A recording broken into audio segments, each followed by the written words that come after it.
Minister, naturalmente, ora nós papel de renovação de Oranjestad,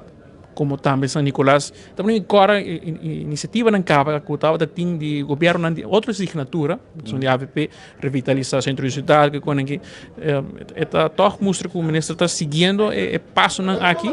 está tira uma nota de hasta senhor Rafi Kok, por certo, que está também envolvido em renovação de Oranjestad.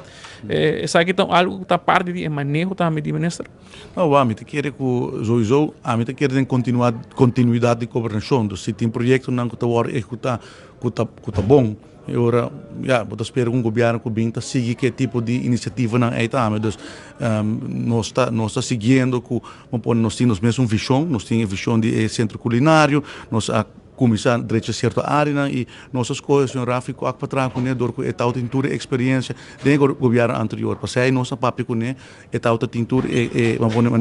institucional geheugen, a tal saak, que vai Rubens, que tal Mr. Bay Miho e por ajuda nos hobby bom para por desenvolver o projeto não que nós está fazendo. Então, já me tá para bem back, me tá querer de continuidade de governação e já me tá querer para centro de Oranjestad, espero que o governo lo continuar em direção a que nos tours aqui que reto não está e lamentavelmente vamos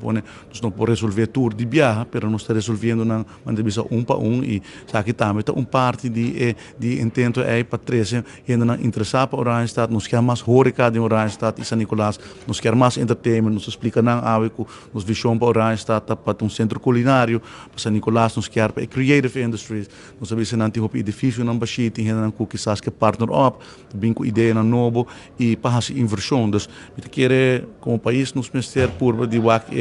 período mais largo e essa é parte de nosso manejo.